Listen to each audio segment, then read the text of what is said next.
ഇന്നത്തെ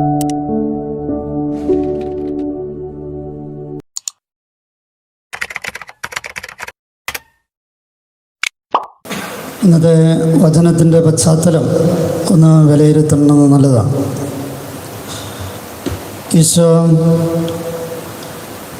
ജെറൂസലേമിൽ നിന്ന് ജെറൂസലേമിലേക്കുള്ള അവസാന യാത്രാമധ്യേ നടന്ന ഒരു സംഭവമായിട്ടാണ് ഇന്നത്തെ വചനത്തെ നമ്മൾ വായിച്ചെടുക്കപ്പെടേണ്ടത്.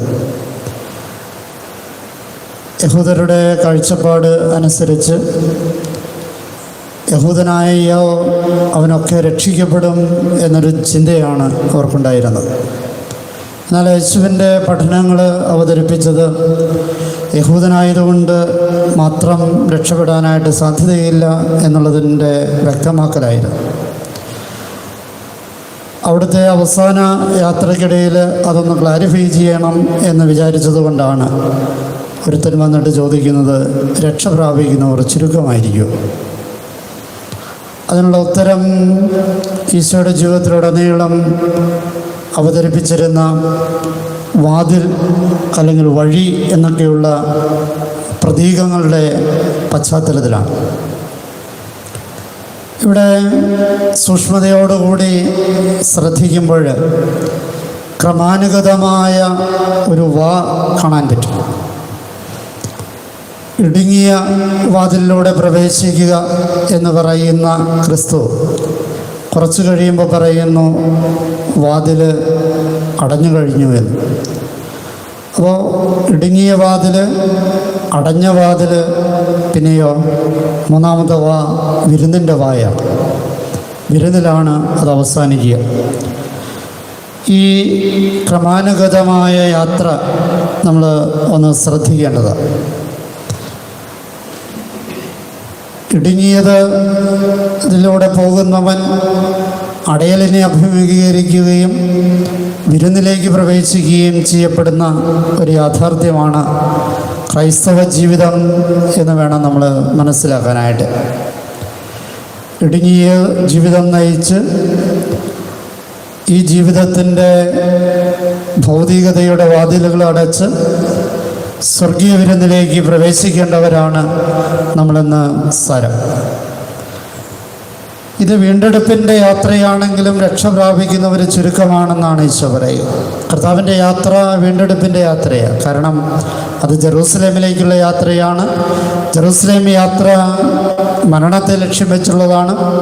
കർത്താവിൻ്റെ മരണം രക്ഷാകരവുമാണ്. അങ്ങനെയെങ്കിൽ സകല മനുഷ്യരെയും രക്ഷിക്കാൻ പോകുന്നവരോട് ചോദിക്കുകയാണ്, രക്ഷ പ്രാപിക്കുന്ന ഒരു ചുരുക്കമാണ്. ഒരർത്ഥത്തിൽ ഈ ചോദ്യം കുറച്ച് ആഴത്തിൽ ചിന്തിച്ചാൽ വിവരക്കേടാണ് എന്നൊരു പക്ഷെ തോന്നിയേക്കാം. പക്ഷേ അത് ആ യഹൂദരുടെ പശ്ചാത്തലത്തിൽ അത് പ്രധാനമാണ്. നമ്മുടെ ഓരോരുത്തരുടെയും ജീവിതത്തിൻ്റെ പശ്ചാത്തലത്തിലും ഇത് ഏറെ പ്രധാനമാണ്. ഈ വചനത്തിൻ്റെ ആവേശകരമായ ഒരു വ്യാഖ്യാനം നടത്തുന്നതിനപ്പുറത്തേക്ക് ഇതിൻ്റെ വാച്യാർത്ഥങ്ങളിലൂടെ നിങ്ങളെ കൊണ്ടുപോകാം എന്നാണ് ഞാൻ വിചാരിക്കുന്നത്.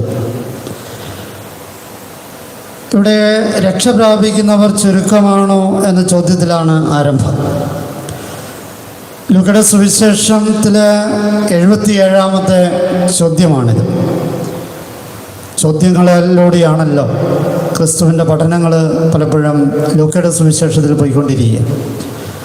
അപ്പം ഈ 77-ാമത്തെ ചോദ്യത്തിൽ ഉത്തരമായിട്ടാണ് ഈ വചനം നമ്മുടെ മുമ്പിൽ അവതരിപ്പിക്കുക. അതിനുവേണ്ടി ഈശോ പറയുന്നത് ഇടുങ്ങിയ വാതിലിലൂടെ പ്രവേശിക്കുവാൻ എന്നാണ്. ഇടുങ്ങിയ വാതിലിലൂടെ പ്രവേശിക്കുക എന്ന് പറയുന്ന പ്രയോഗം രണ്ട് തലത്തിൽ വേണം നമ്മൾ വ്യാഖ്യാനിച്ചെടുക്കാൻ. ക്രിസ്തു തന്നോട് തന്നെയും പറയുന്നൊരു കാര്യമാണ് ഇടുങ്ങിയ വാതിലിലൂടെ പ്രവേശിക്കുക. ആ അർത്ഥത്തിൽ ക്രിസ്തുവിൻ്റെ ജീവിതത്തിൻ്റെ പ്രവചനമാണ്. കാരണം ഇത്രയും കാലം വിശാലമായ പരസ്യ ജീവിതത്തിൻ്റെ ഒടുക്കത്തിലേക്ക് പോവുകയാണ്, ഇടുങ്ങിയ വാതിലിലേക്ക് പ്രവേശിക്കാൻ പോവുകയാണ്. അതുകൊണ്ട് ഇടുങ്ങിയ വാതിലിലൂടെ പ്രവേശിക്കുക എന്ന് യേശു പറയുമ്പോൾ അത് യേശുവിൻ്റെ ജീവിതത്തിൻ്റെ പ്രവചനമായിട്ട് മാറുകയാണ്. തൻ്റെ ജീവിതം ഇടുങ്ങിയ വഴിയിലേക്ക് പോവുകയും രണ്ടാമതായിട്ട് അത് നമ്മളെ പ്രതി നമ്മളോട് നമ്മുടെ പശ്ചാത്തലത്തിൽ അത് നമുക്കുള്ള ഒരു കൽപ്പനയുമാണ്. അപ്പോൾ ഒരേ സമയം ഇടുങ്ങിയ വാതിലൂടെ പ്രവേശിക്കുക എന്ന് ഈശോ പറയുമ്പോൾ, പ്രത്യേകിച്ച് ജെറൂസലേമിലേക്ക് പോകുന്ന യാത്രാമധ്യേ പറയുമ്പോൾ, അത് യേശുവിനെ സംബന്ധിച്ചിടത്തോളം ഒരു പ്രവചനവും നമ്മെ ഓരോരുത്തരെയും സംബന്ധിച്ചിടത്തോളം അത് ഒരു കൽപ്പനയുമാണ്. ഈ ചോദ്യം രക്ഷപ്രാപിക്കുന്നവർ ചുരുക്കമാണോ എന്ന ചോദ്യത്തിന് ആണെന്നോ അല്ലെന്നോ പറഞ്ഞാൽ മതി. പക്ഷേ ഇത്ര വിശാലമായ മറുപടി ഈശോ പറഞ്ഞത് എന്തുകൊണ്ടാണ്? അത് ശ്രോതാക്കളായ വായനക്കാരായ നമ്മളെയൊക്കെ ഉദ്ദേശിച്ച് തന്നെയാണ്, എല്ലാവരെയും ഉദ്ദേശിച്ചാണ് എന്ന് സാരം. അതുകൊണ്ടാണ് ഇത്ര വിശാലമായ ഒരു അർത്ഥം അതിന് കൊടുത്തത്. ഇടുങ്ങിയ വാതിലിൻ്റെ സൂചന ലൂക്കയുടെ സുവിശേഷത്തിൽ മാത്രമല്ല, നമ്മളിത് വായിച്ചു കേട്ട് ലൂക്കയുടെ സുവിശേഷം 13-ാമത്തെ അധ്യായം ആണ്. അത് മത്തായിയുടെ സുവിശേഷത്തിൽ 7-ാമത്തെ അധ്യായത്തിൽ വളരെ പ്രബലമായിട്ട് നമ്മൾ വായിക്കുന്നുണ്ട്. അത് 14-ാമത്തെ വാക്യത്തിൽ വളരെ ശക്തവുമാണ്. ഇനിയും ഈ പരിശ്രമിക്കുക എന്നുള്ള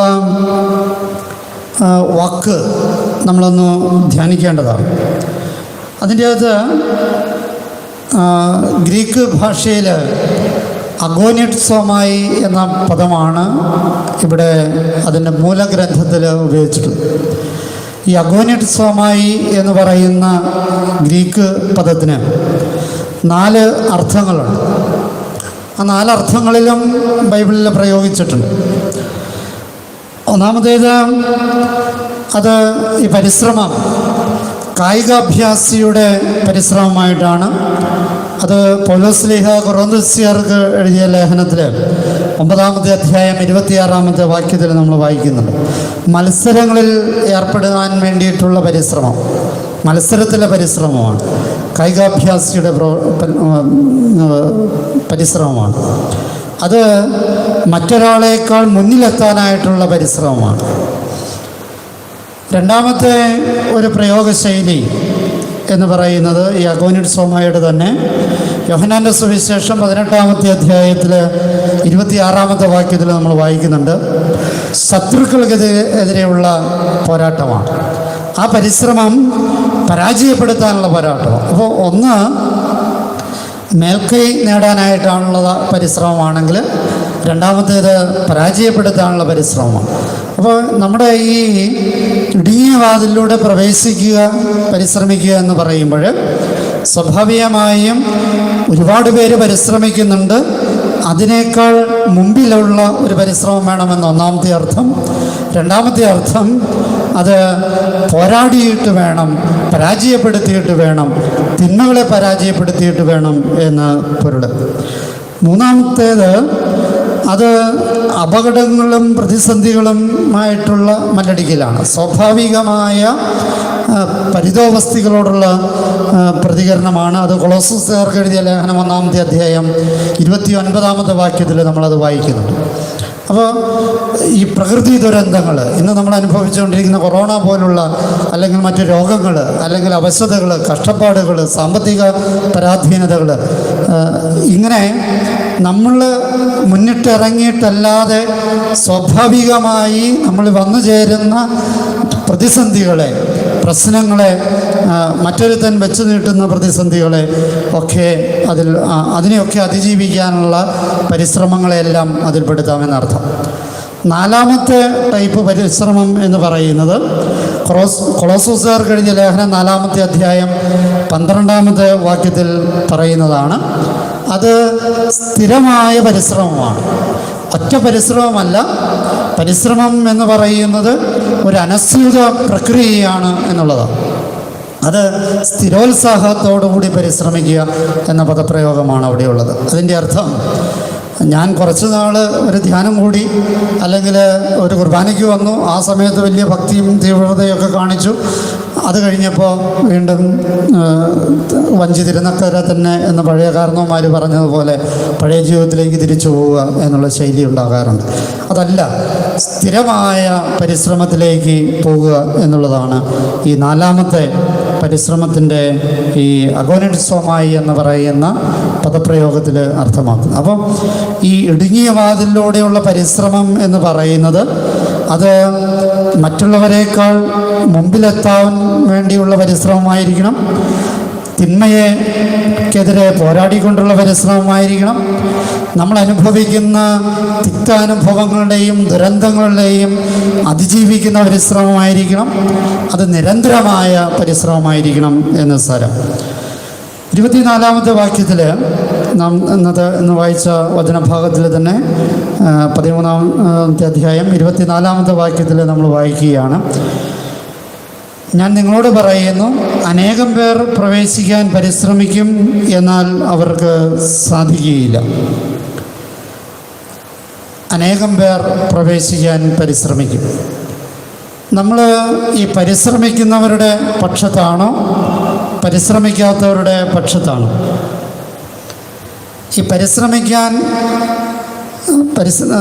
ഈ പ്രവേശിക്കാൻ പരിശ്രമിക്കും എന്ന് പറയുന്ന പക്ഷത്ത് ഉള്ളവർക്കുള്ള സാധ്യതകളാണ് ഈ വചനത്തിൽ കൂടുതൽ പറയുന്നത്.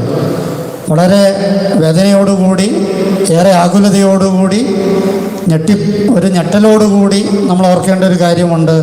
പലപ്പോഴും ഇടുങ്ങിയ വാതിലൂടെ പ്രവേശിക്കാൻ നമ്മൾ പരിശ്രമിക്കുന്നില്ല എന്ന ദുരന്തം.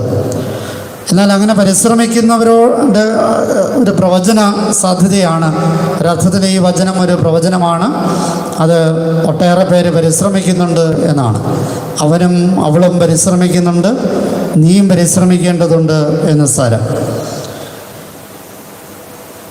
അവർക്ക് സാധിക്കുകയില്ല എന്ന് ക്രിസ്തു, കുറേ പേർക്ക് സാധിക്കുകയില്ല എന്ന് ക്രിസ്തു കട്ടായം പറയുക. എന്തുകൊണ്ട് സാധിക്കുകയില്ല? നമ്മൾ സ്വയം ചോദിക്കപ്പെടേണ്ട ഒരു ചോദ്യമാണ്. പരിശ്രമിക്കും എന്ന് പറയുമ്പോൾ നമ്മൾ പരിശ്രമിക്കുന്നുണ്ടോ ഇല്ലയോ എന്നുള്ള ഒരു ചോദ്യമുണ്ട്. അത് അവനവനോട് ചോദിക്കേണ്ട ചോദ്യമാണ്. ഇനി അഥവാ പരിശ്രമിച്ചാൽ തന്നെ പരാജയപ്പെടും എന്ന് പറയുമ്പോൾ ആ പരാജയ കാരണങ്ങൾ എന്ത് എന്നുള്ളത് നമ്മൾ ധ്യാനിക്കേണ്ടതാണ്. ഒന്നാമത്തേത്, റോമാക്കാർക്ക് എഴുതിയ ലേഖനത്തിൽ 10-ാം അധ്യായം